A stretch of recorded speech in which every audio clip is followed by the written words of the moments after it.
Welcome to October here on TFTC with yours truly here. My last name is spelled Nebel. It's not Nubble, it's Nebel.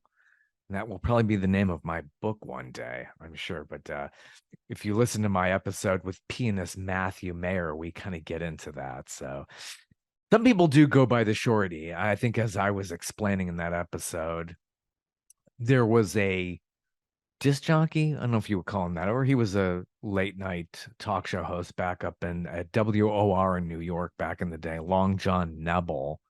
So he went by that. So thanks for using the incorrect pronunciation, dude. And the long E is the right one. So yeah, you go with the long E. I show that to any German person. They say, come on, it's knee, Nebel. Sick of that. Sometimes I just give up and just say, you know what, you're gonna go with that shorty. I can't, I don't have the patience to explain that. Anyway, thanks for joining me here. Today I have Tom Heyman on the program, on the old podcast. He comes from San Francisco. So now we've even gone more further out west. My last podcast episode, the previous one, is with Jock Bartley from Firefall. He's in Colorado. Today we visit San Francisco. Tom Heyman has been around a while, since the late 80s. Of course, he's older than that, but his musical career was kind of taking off around that point. He's on his sixth solo recording. He had been with bands and been doing quite a bit over the years, but his new recording is called 24th Street Blues on the Bohemian Neglect label. So we kind of get into that as to where that came from.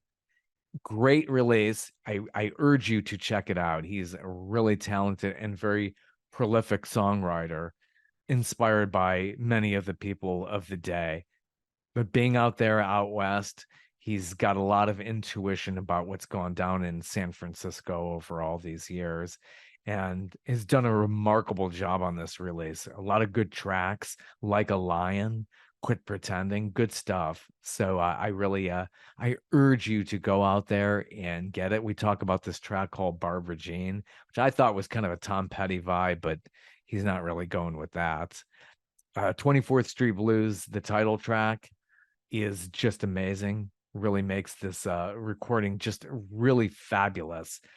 He will perform one of the tracks from that towards the end, and we'll love it. We talk about so much other stuff here and the state of what's going on in the world of music, and in the world of San Francisco. And he's just got an incredible story. He's been all over the country, has gone from car to car, which would be called hitchhiking these days. Just really, really fun discussion. So I hope you enjoy. Good morning or How's it afternoon going? for you. Or it's morning for you. It's Oh, afternoon it's, for it's me. very much morning for me. Yeah, still. Yeah. Cool. Out there on the West Coast, how is the weather? I always start with that. How is the weather? It's. I'm not going to complain because most of the summer it's been about 25 degrees cooler here than anywhere else in the United States, which is nice. But it's been a little humid and rainy. I don't know if it's well, it's a beautiful day today, Oh, but good. I live in a ground floor apartment, so I don't actually. It's very cool in our apartment all the time, so I don't actually know what it's like outside. I can see the sun, but it's always 10 degrees cooler in our pad than any place else. Thank God for that, actually, except for in the winter. So Yeah, that's true. That's true. But yeah, that weather is just so nice out there. The last time I was out in San Francisco was in 97. it And was a year before I moved here. yeah, I got a really nice sampling of what was going on there. Fisherman's Wharf, stayed downtown, checked out that Mission District that you so right about. We'll talk about here in a bit. Just gorgeous. Nob Hill really stood out to me as well. It's a beautiful city. It really is. It's getting it's getting it's getting a kind of a bad rap right now. Yeah. It's funny. The situation is what it is. But San Francisco has always had. Uh, there's always been a homeless situation here. There's always been a street life situation here. It's exacerbated here, um, partially because of the weather, because Right. it's a place where, you can actually, well, anyway, it's in the spotlight a lot now for all the Right. wrong reasons. And it's Yeah. really hurt the city, actually. It's It a bummer. has, it has. And then it gets knocked for all that over gentrification in Silicon Valley seeping into that, all the tech kids coming in there and Yeah. prices are going up out of the roof. Yeah. I mean, COVID took care of a lot of that. Meaning, uh, a lot of people were, the work from home situation, a lot of people were able to kind of go back. A lot of people like moved out and bought houses and stuff like that. But it's still it's always been a pretty nuts real estate market out here. So you know, Yeah, it is. And a lot of inspiration for a lot of the music that you were writing, especially with your latest release. yeah. Uh, just it sounds fantastic. I got a good sampling of that. Got to listen to it, and I urge everybody to get that wherever you get your music. So, what was the catalyst for this new project? Now I had a bunch of songs together, and it was time to make another record, sort of. And I had a bunch of songs together, and it's sort of I from time to time I tend to write about my environment, and there just seemed to be a thread running through it. And then um, I released it in this sort of, well, I haven't released it. It's not out yet. Out October 6th. But I wanted to collaborate with my wife, who's a painter, and I'd had a song published in Acoustic Guitar Magazine a couple of years earlier, and seeing the sort of lead sheet in a magazine was like sort of like this revelation, like, oh, that's really cool. Maybe what I'll do is see if I can browbeat my wife into creating some. She's an oil painter. She teaches at San Francisco City College and at University of California at Davis, and Cool. she'd been documenting certain things around the city, sort of. And so I got her to. I decided I would turn it into a book as well as a record, and so that was kind of the you want to try and do something that's a little bit different. And I wasn't gonna do vinyl because at the time where it was like right before COVID, the turn times on vinyl were crazy, and I'd done vinyl on two previous records, and you know it's it's expensive, heavy, and fragile. And I was like, I'm not going to do it, but I'm going to try and do something else. So I figured I'd offer this book, and then I wound up doing vinyl anyway. So like the moron. So Yeah, vinyl is tough and a lot of reissues, and those places do get really backed up with so many projects, especially the reissues, because they know yeah, that's gonna turn some money. I was lucky. The place I used and I've used them before, and they're a good company. They do all their manufacturing overseas in a plant that never shut and actually expanded. And so their turn times for not to get too inside baseball with this, but their turn times were astonishingly fast. Caught me by surprise, actually, that they were done so quickly. I was like, oh, okay, so that was kind of amazing. So, you know, Great to be able to get this and get the vinyl, and I love the artwork with it. And obviously, you have that in your family, so that's even a bigger plus. But gosh, I love getting the vinyl, and you could feel it, and you could just really take yeah, I in the mean, lyrics. if you're a certain age, for me, it's just always being able to hold an album cover and read the liner notes and read who's on the record. And I'm kind of the kind of person who wants to know who mastered the record and where it was recorded. And I always would feel gypped if if that information wasn't on that. Like a lot of earlier country records and stuff like that, they'd have these sort of generic, like the players weren't listed on it, because studio players or whatever. Right. And uh and and it'd just be some sort of blanket statement on the back of it, and be like, well, come on, man, tell me where this was done, and or how it was done or where it was done. But that's me. I also stay for the credits of movies. So Yeah, one of the few, and I'm sure the people who worked on those projects can appreciate that as well. But yeah, it's great with the records. But yeah, not always would you get the record sheets with it. REM comes to mind because it's like I don't know what you're saying here half the time. Hmm. Man, they're in Athens, Georgia, and it's just like, but they would have these beautiful artwork with it. The Yeah, jacket always. was Yeah. really, and the photography was just astounding. Always. Do you remember the first vinyl that you ever got? First vinyl Uh, record you got growing up? I don't know. I mean, there was vinyl in my house, so my parents had tons of records. So I don't know what the first record I bought with my own money was. I think it was maybe um, I might have the first record I might have bought might have been Captain Fantastic by Oh, Elton John. I love that. And I love that record, and it had the great album art on it, that great sort of cartoony cover of him, and like all this sort of crazy detail in it. So that was and I getting his records, that was cool. It was like, oh, uh, Nigel Olsson plays drums, and it's Dean Murray Right. on bass, and it's Davy Johnson on guitar, and they're all wearing blouses. It's amazing. And so I knew the names of his band. It was like I wanted to know, even as a little kid. So Elton was one of your first inspirations. I've seen him many times in concert and even on this Uh, farewell tour. It you know, just he's, I don't often talk about him as he's not consciously like an uh, inspiration, but he absolutely is. I think about that a lot because the common, it's like, yeah, it's funny that you should mention that like he was so ubiquitous, growing up, when he just had so many hits, and he spanned, kind of decades in a way, like, yeah. 60s, 70s, and 80s, and onwards, that you kind of take him for granted, but he's a classic. Him and Bernie Taupin is sort of a classic songwriting team, and the songs were always about something. Right.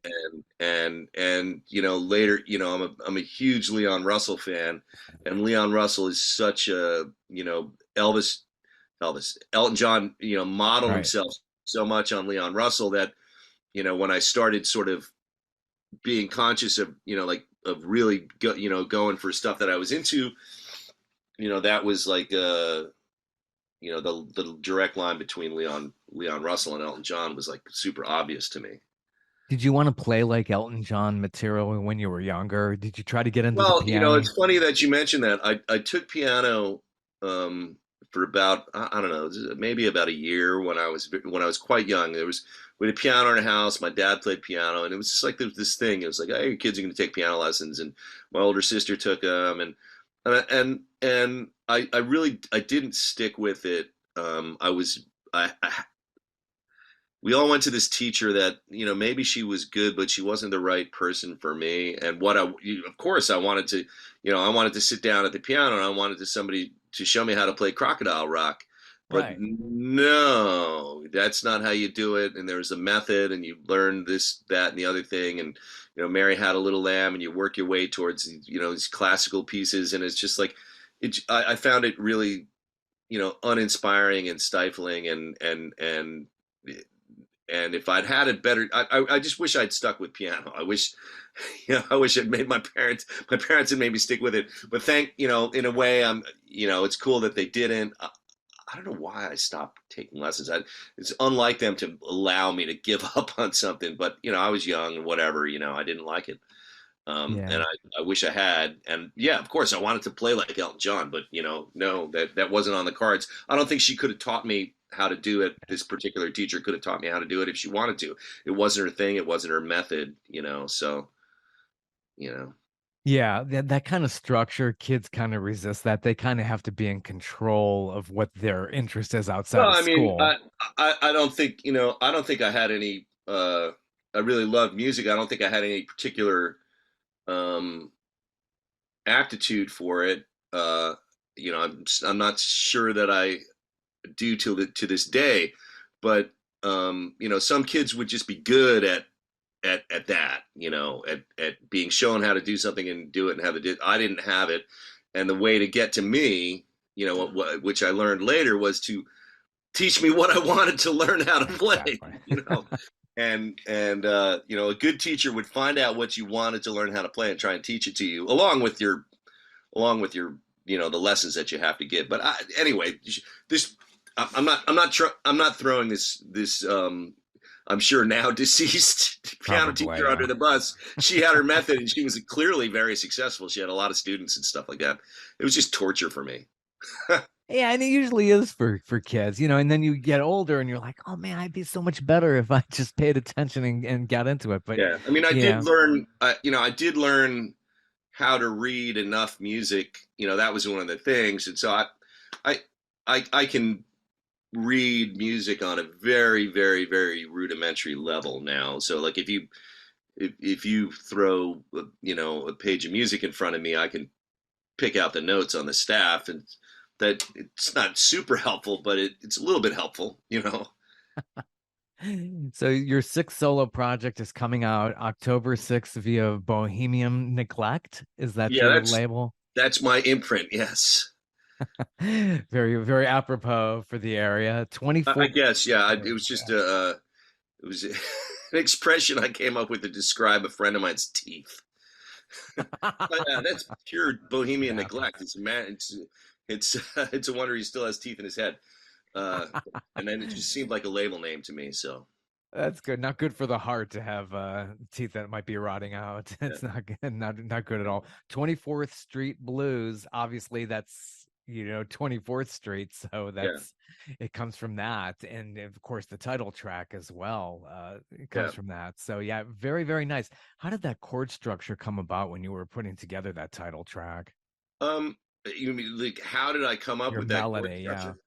You know, I just sort of I came up with the chords sort of before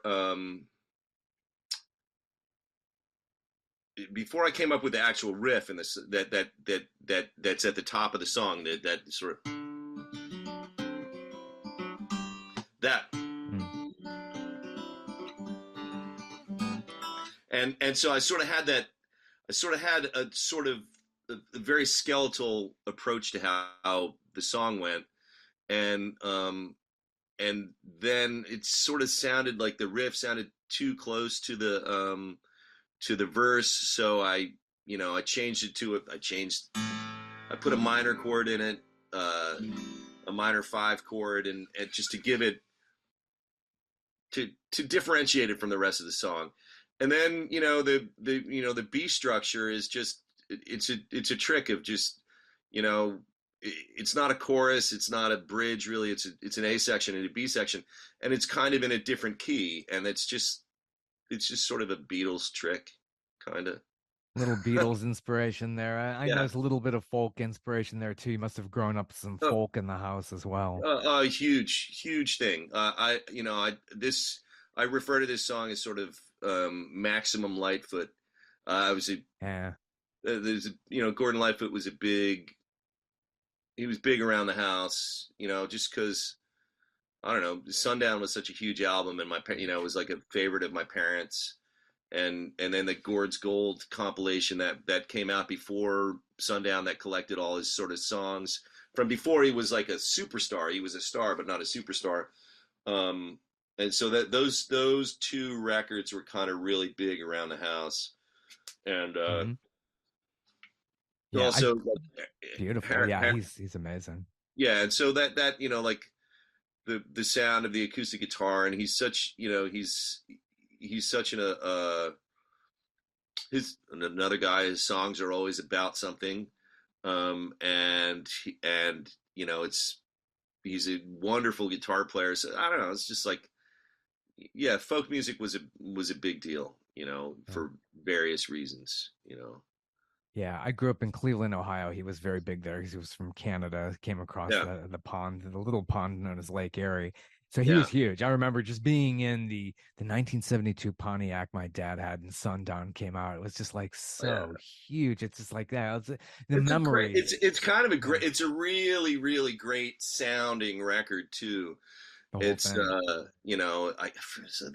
I want to say that that it's Lenny, the guy who was like later became the president of Warner. I don't know if he was a president of Warner's, but it's produced by Lenny Waronker, who was like I know that name. the Yeah, last of the great record men. He was like an yeah. A&R dude who rose to the top of the heap and became the president of the label. And that it's a thing. And it's I think on that record I want to say it's Lightfoot's band is on the record. Like like his band was really good. But I think also Jim Gordon is the drummer on some of that stuff. And Jim Gordon is, he's the drummer from Derek and the Dominoes and all those other Yeah. records, and who later on, tragically went insane and killed his mom. But Oh, jeez. Gosh. you know that story, right? Yeah, I think I remember that. Yeah, I yeah, hadn't yeah. thought No, about that in ages. Yeah. Oh my gosh. Yeah, that's right. yeah, Wow. yeah. And I don't know if he's dead, if he just died, or if he's still alive. But anyway, once again, liner notes. Read them. Read Yeah, them. yeah, yeah. Who's putting this thing together? Who's mixing it? Who's engineering it? It's you see, being a studio Everybody knows geek in that because I'm way. a Yeah. good fan, and here I am talking about him, and just sort of that picture of him on the cover of Sundown, sitting amongst the hay bales, with his guitar, with the big sunburst guitar, and I think he's smoking a cigarette. I think Like, so. Yeah, yeah. Totally normal in those days. Yeah. It was around my house. Trust me. It's like, oh gosh, here, hold my cigarette. I was like 9 years old holding my mom's cigarettes. Remember my nose, I feel like it was on fire. It was just so part of the culture in those days. Yeah, yeah. So, I noticed on who's been producing your album. How did you have you always worked with Mike quite a bit? Is it Kirkendall? Is that how you would say his name? I didn't say his name. So I moved to San Francisco in 1998, and I met Mike. He had a band called the Old Joe Clarks, and they were on a label that I want to say was from Cleveland, but it might not have been. They were on a label called Checkered Past, which was sort of, I think I want to say it was the dude broke away from Bloodshot Records, and so it was like, I mean, he was like kind of amazing. We struck up a friendship. He was a really good, unique songwriter. And then the year that I met in '98, the year that I got here, we became friends. And then he saw the writing on the wall and knew that he'd never be able to afford a house in San Francisco. And him and his wife moved up to Portland, and he really established himself there. And he got really well known as a sort of a producer, because he made this record for M. Ward called The Transfiguration of Vincent, which became like a really big record. And that led Mike to being in Matt Ward's band, and sort of being his MD. And so here he is, he's in this band that, that's on the Tonight Show and Jimmy Fallon, and that led to Cool. him producing She and Him, and a bunch of other like great Portland bands. And he just had Mike has like a recording aesthetic that's kind of amazing, and he's also a terrific multi-instrumentalist. He could play a lot of stuff. He's a great drummer. He can play piano. He's a terrific guitar player. He can play bass if he needs to. His own records, there's nobody playing on his records except him. And so I made a record with him back. I always wanted to make a record with him, and is like in a unique setup. Like his house is a recording studio, much like the way Buddy Miller's is in Nashville. The loft of the house is the control room. The living room / dining room is the tracking room. There's a piano. There's like a snake that comes down from upstairs that you can plug all your stuff into. Nice. The expensive microphones are in the living room. And so I made a record with him called That Cool Blue Feeling in 2014, and it was just the most positive recording experience I'd ever had. We did it really fast. It was me and Mike and my friend Rusty Miller, and Rusty is another multi-instrumentalist. He can play a lot of things. So the three of us were able to just do it. And so it was like no one's sitting around waiting for somebody to do their part or anything like that. You're getting Good. songs past. This one, so I made that record back in that came out in 2014. Then I took a side trip to my next record was my experiment with going back in time to rep my pub rock background, playing a lot, like trying to make a rock pile type record. And then I knew I was making another, mostly acoustic record, and I wanted to do it with Mike again. It was a lot harder this time for various reasons, mostly because the songs were newer. I hadn't played them a bunch. I was still trying to figure out how to play them. And then there was just some other stuff that happened that just made it seemed, it wasn't as easy where everybody's older. But it was like a great experience. I'm really happy with the way it came out. It just, you don't often have like the first record I made with Mike. It was just like so easy. It was just harder. The material, it was harder. Everything was a little bit more difficult about it. But I think it came out great. And there were just some really serendipitous moments. Do you listen to yourself back quite a bit? Sometimes it's hard for people to hear their own voice back, whether speaking or singing. It's just human nature, I suppose. Do you listen to your material back as much as like maybe some other artists, or maybe not much at all? You have to when you're making a record, you have to listen to it back. You have to listen to it, and it's torture. Yeah. It's a necessary evil. It's like, oh my gosh, I like, when you record something, it's like, my voice, I don't know. It's like, but I think that's very normal if there's like an auditory experience like that. So I mean, I've known of a lot of artists like, I can't stand it. I just want to just move on and have somebody else mix this for me. By the way, you have a great mixer on here, Scott Hirsch. Yeah. Did you know him for a long time? Well, I was in a band. Scott and I were in a band called the Court and Spark from San Francisco, and it was a fairly popular band. And the Court and Spark morphed into a band called His Golden Messenger, which are kind of pretty big right now. They're on Merge Records. They're a terrific record, a terrific band. And Scott was a member of His Golden Messenger, and sort of still does a lot of production stuff for them. He's a killer producer, engineer, and also he's a solo artist.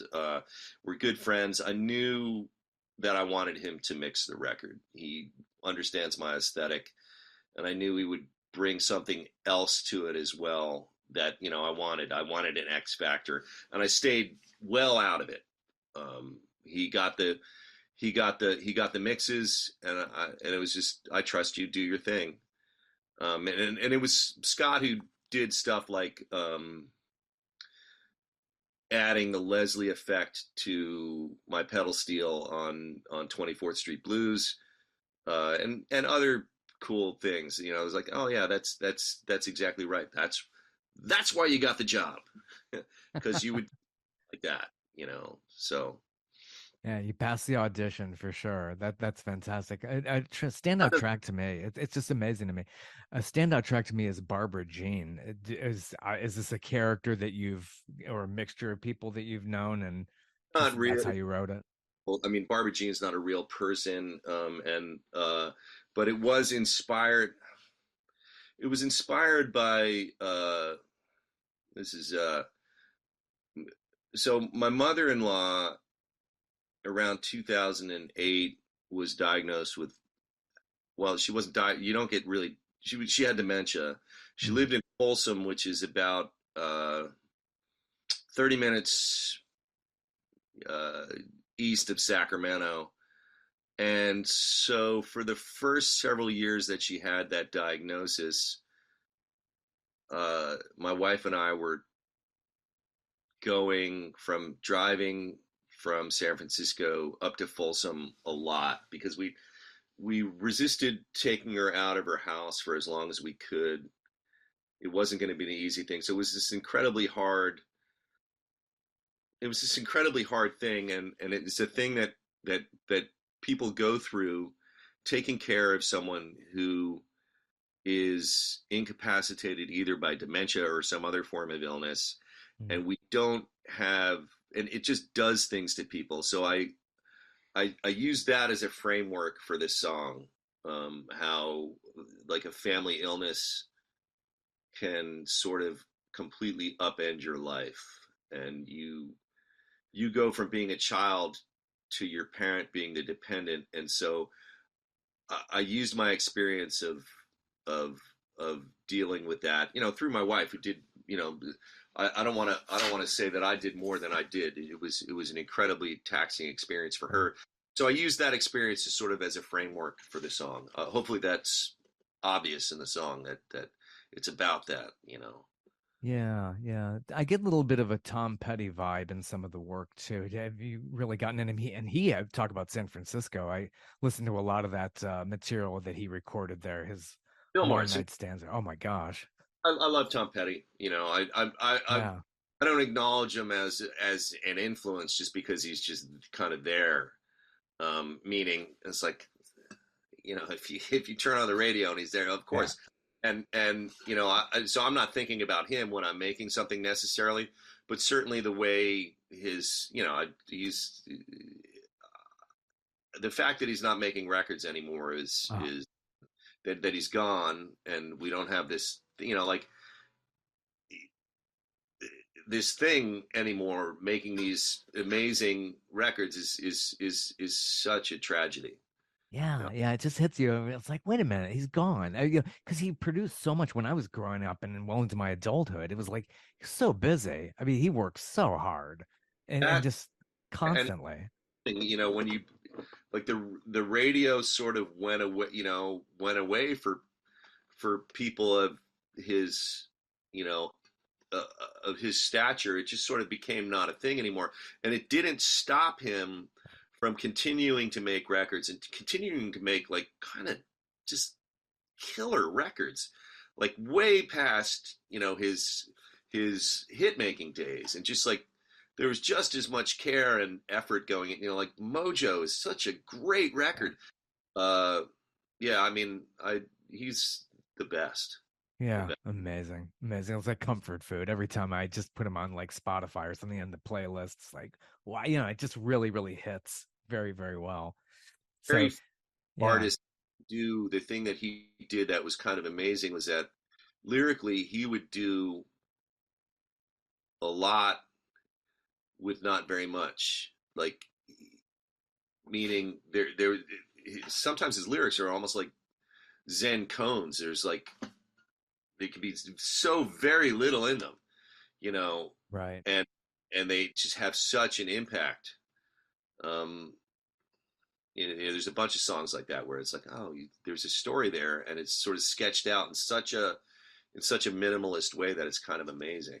Um, I Hmm. mean, a song like Southern Accents, it's just Just, yeah, amazing. that's Great, great release. Yeah. Yeah, a for sure. song like that, and you're done. Yeah. You're, you know, Amazing. Well, you have a great song about the Mission District, and there's a huge story behind that. This place had three fires total over time. Obviously, one big one, and then they sparked a few fires after that. But I'm not even that's heavy sure what song. happened, but yeah, it was boarded up. It was up for a long time before it got torn down. Before they finally had to tear it down, there were a couple more smaller fires in it. I think people like were getting in and trying to strip out whatever was left. Yeah, it's a scar on the it's across the street from where I work, from the bar that I work at, and it's just a big empty field now. You got a wrought iron fence around it. Uh, it's grass growing. It's like a whole. It looks like it's like that thing where someone's like somebody's smile is missing a tooth. There's just a big like in front. It's Right. what you walk there. There's just this empty thing there, and it's the length of a block. It was a very deep building. It took up the entire, from the front to the back. So, you can look straight from Mission Street through to Bartlett Street, the street behind it. And, there's a little pond that has frogs in it, when you can hear them at night. Uh, it, the tragedy is people being displaced and businesses being displaced, and everybody that was in that building was supposed to have the right to return. There's some sort of development that's going to go in there eventually. Uh, Mm, but people will have moved on with their lives at that point where it's there. Nobody's going back to that building, I don't think. yeah. None of the original tenants are. I hope that somebody tries to claim. I hope that legally somebody tries to claim their right to go back at the rate, at the market rate, that not at below market, at what you're supposed to be able to return at the rate that you were paying. But these Yeah. things don't often work out, Yeah. especially it happened in 2000. The fire was I think in 2015. So, it's 8 years ago, and it's gone. Everything is, everybody's moved on with their life. So, Right. And that's what they hope for. Like a big corporation could come in there, put some gentrification in there, shops, retail and residential mixing. That's very big everywhere, but yeah, especially there, I mean, they say that. it was before it burned down. It was the first the two the ground floor and the second story were all businesses. So the ground floor was a big market with a fish market and a meat market, and Mm, various other types of things, a flower market, office. And the second floor was office space. The accountant, the acupuncturist, the mm, travel agent, this, that, the other thing. There was a clothing store in it, and a taqueria, and it just all that. So it was mixed use, and there was a Popeyes fried the chicken, Popeyes. Maybe is that where the fire started? Did they know, or just it's inconclusive? electrical fire. Um, Electrical. That's yeah. Hey, hearing that, then they rip things down. Yeah. I I I don't want to say anything about it, Yeah. because really, well, nobody knows exactly what the deal is. Arson is an extremely hard thing to It is. an arson. It was a fire. It was Yeah. um, there was oftentimes there's some neglect involved when things like that happen. So, and also things like that just happen. So Yeah. And captured it well in the song Mission on Fire. it Very happened. well recorded. Oh, well, thank you very much. Thanks. Uh, it it it that was probably the easiest song on the record to write. Hmm. Um, Yeah. Seems to make sense. Yeah, that's, you're just it's something that you're writing what you know. So yeah, that comes to you a little bit easier than some of these other images that you're coming up with. I love like the ending has this really cool sound effect and you have a little bit of that was feedback. that's all Scott. I love That's it. yeah, and he just really went for it, and it just really it came out great. And it's my Very well old done. friend from Philadelphia, Mike Brenner, playing lap steel, various lap steels on it. It's kind of a section. He's playing like a baritone steel and a couple of other things, and so on the record, I play most of the pedal steel. I play all the pedal steel, and Mike plays steel on two songs. He plays on "The Mission Is on Fire" and he plays on Barbara Jean. And I was sort of at that. I got to a point where I was um, a little bit. I wanted to get out of my own way and have somebody else's voice making those sounds. So, and Mike he's great. Um, I've known him for a long time. He's just a wonderful, wonderful player, a real virtuoso.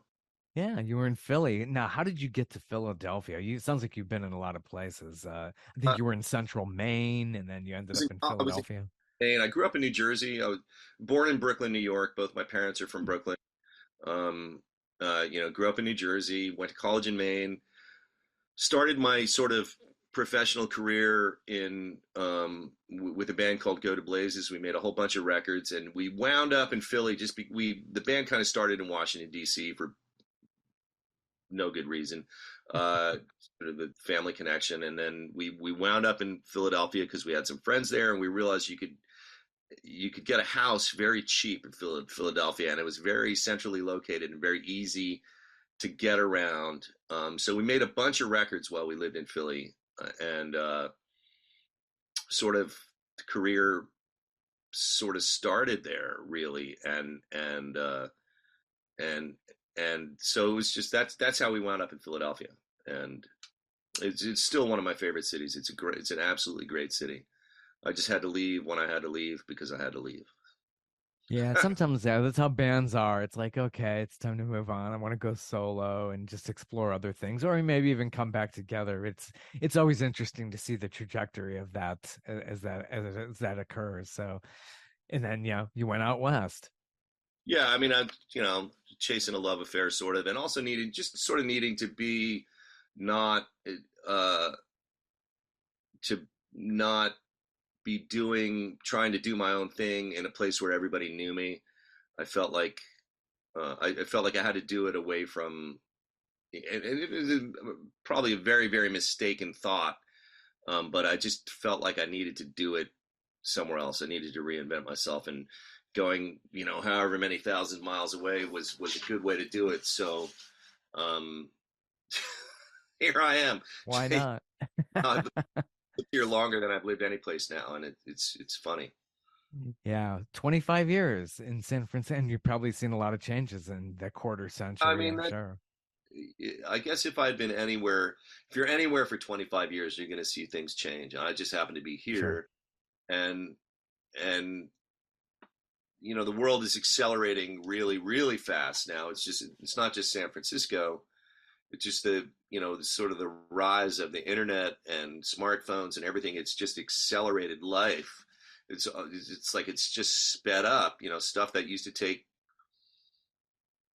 time is instant now, and so I don't know where the time went. I don't feel older except when I try to get out of bed in the morning sometimes. Uh, but It does that too. Yeah, that's for sure. the fact that we lived in the same house for so long, you just stuff around you changes, and Sure. uh, I was never in a place. If I'd stuck, it's funny. I wasn't. Philadelphia changed a massive amount when I lived there. When we moved there in like 1987, maybe end of '87, we moved to Philly. I'm trying to think. I think that was just a few years away from the Move bombing. I don't know if you remember Move, in the city of Philadelphia, dropped a bomb on a house that had a cult in it supposedly, and burned down a city block of That's the housing, and story. Yeah. it Yeah. was a crazy thing. And Philadelphia was on junk bond status when we moved there. It was, it had all the major urban problems you can imagine.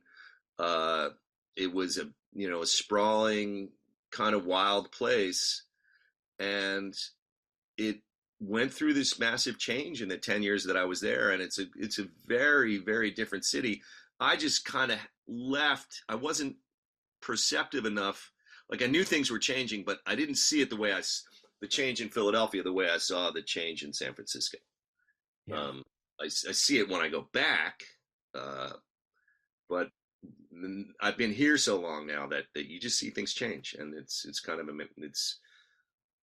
it's inevitable. It's the only thing. It's the only thing that doesn't change is that things change. So, Wow. Do you get out on tour very much? Are you playing live pretty much? Yeah, I would assume more in the San Francisco area, staying on the West Coast.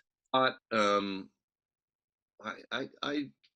hit it pretty hard from around 2000. Well, I've toured, with various bands very very Sure. hard, and during my life I've got hundreds of thousands of miles on me, but I toured kind of a fair bit from 2015 until the end of 2019. A lot of solo gigs. All of my stuff is sort of figured to go that way, because it's just the most economical way of doing things. So, and then COVID shut everything down, and hopefully I'm going to get out as much as I can on this record. Working on that now.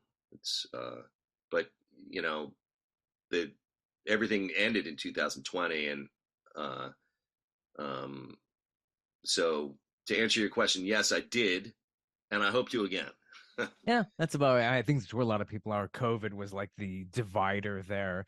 So you were able to, at least some people were recording quite a bit or doing those Facebook concerts or whatever, and people through Venmo were giving them money. So I it's was like, yeah. any of that, but I did a whole series of I have a monthly event that I do here in San Francisco called the Sad Bastard Club. It's I love it. These names. to curate singer-songwriter. I had one last night, so the fourth Tuesday of every month. Tuesday is scientifically proven to be the saddest night of the week. I can prove it.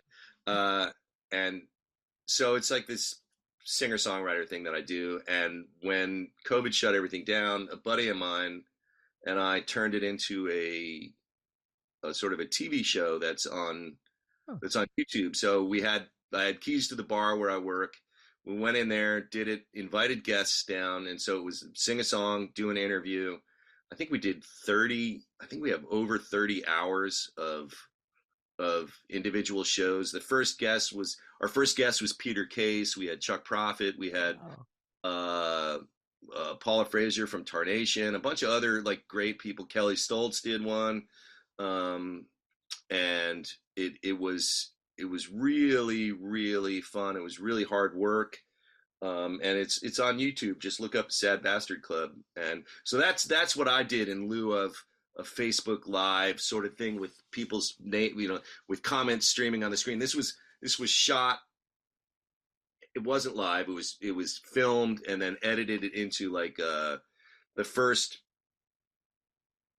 the first season. We did it in sort of two seasons. The first season was standalone, like 25 to 30-minute episodes with two guests and an interview, a couple of songs and an interview, and then the second season was much shorter episodes, like sort of 10-minute clips, and it's all it has actual sort of production values and stuff. Nice. Nice. Check it out on YouTube. Yeah, that's great. And it easily comes up too. And you got a regular website as well, Tom Heyman Music, just Not net. dot net. Not Yeah. net. I in my early days of my website stuff, I somehow forgot to renew .com, and now has it, and I have to sort of figure out a way to buy it back from them. So Happened to Bruce Springsteen as well. He's never been able to get .com. Somebody snagged it in the late 90s. yeah, it's Poor guy. .com. TomHeymanMusic.com back would be a lot cheaper than BruceSpringsteen.com. Yeah, it's being held hostage for a couple of million, maybe even a billion, who knows. Yeah. Well, that is yeah, and you got quite a catalog here as well. I like your second record, Deliver Me. That's I was listening to that on Amazon Music, and really really great release. Yeah, that was uh, it's funny. I'm throwing myself under the bus here a little bit, but I'll say on my first release, it was the best I could do at the time. Deliver Me, I kind of figured out what I was doing. I really had a concept for that record, and I really like the way it came out. It's a long time ago now, but I still play those songs. I think they're good. My friend Sean Coleman he was a neighbor. We did it all. We did a lot of it at his house, and he did an incredible amount of work on that record, and I'm still really really fond of it. I wish it came out on a San Francisco label that had some success with a couple of other people. That record just kind of got lost in the shuffle, and it was nobody's fault. Um, it Yeah. just it just didn't. I wish more people had heard it because I think it's really good. I don't, maybe I'm not supposed to say that, but I think it's a good record. Yeah, yeah. And then some people in TV like some of the material used in the show True Blood and Justified, and I think Damages as well. Yeah, and then saw the first song of the records in a film called Tammy, which is a Melissa McCarthy, Susan Sarandon Yeah. vehicle. So Um, I like to think of that as the only legitimate money that I've ever made in the music business. It's in TV and movies, that's for sure. Yeah, but people say, "Hey, you're being a sellout." But hey, you gotta make some coin. Got to put some bread on the table. There's no sellout in that, man. There's no such thing as selling out. Yeah, Show me how to sell out. I will yeah. sell tomorrow. Do it in a second. Yeah, really. You got it's a job. You got to do it. So yeah, it's fun. Do you have any moments to play some material from your new album? Do you want me to play a song for you? Is that Sure, something that you might not have played before. You're trying to work out before you take it live. Any of the tracks? Yeah, sure. Let me see. I'm gonna try and get my guitar into Yeah, this we could see. so that How so the- that not just a disembodied face.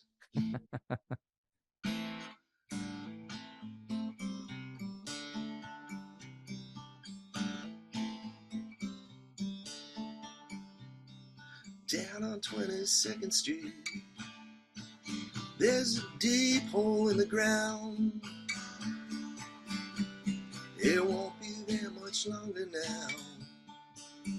Man, just take a look around. 'Cause right next door, the gleaming tower stands so clear and stark. 60 people lost their homes, it barely left a mark. Can try and square this circle, but the pieces just don't fit, and the mission is on fire. And some people getting rich.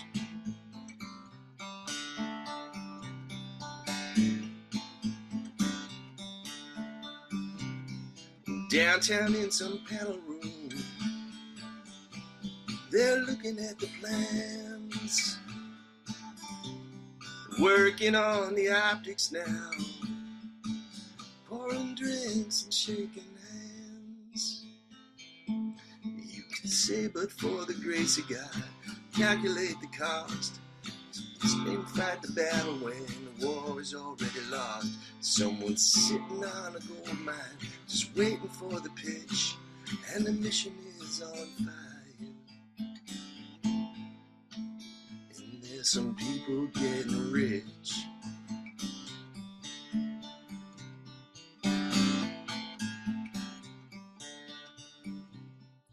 Down on 29th Street now, it's happening again. The sirens wail, the buildings burn. Flames are dancing in the wind.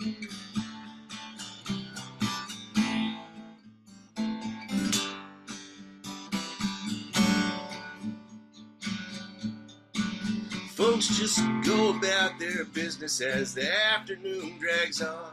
They're coiling the hoses, another city block is gone. But the smoke will clear, the sun will rise, the birds will start to sing. It's just a simple sacrifice, one more burnt offering. Come the lawyers and the landlords, and you can't tell which is which, and the mission is on fire. And there's some people getting rich. There's some people getting rich. There's some people getting rich.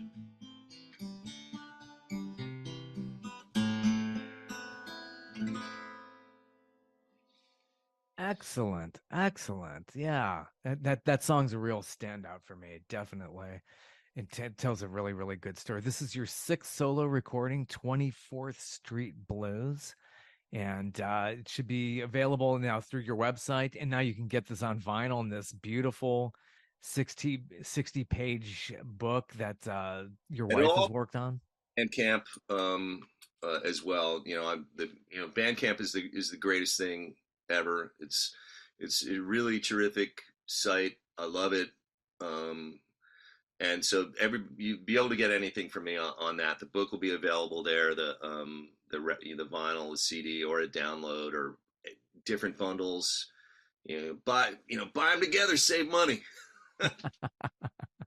And we could stop into the bar anytime and hear some music, and you can sell some vinyl there as well. Sure, I should probably have a shop there. Yeah, out of here, Sarah. Check your ID and sell you a slab of vinyl. That sounds really cool. Well, thanks for stopping by. It was beautiful. I haven't had anybody do music here in a while, and we do a lot of music interviews here. So It's a nice. little weird to watch yourself doing it, a little disconcerting. So if I stumbled a little, that's too That much. was good. Very good. Well, thank you so much for stopping by. Take care. Talk to you soon. Bye. Take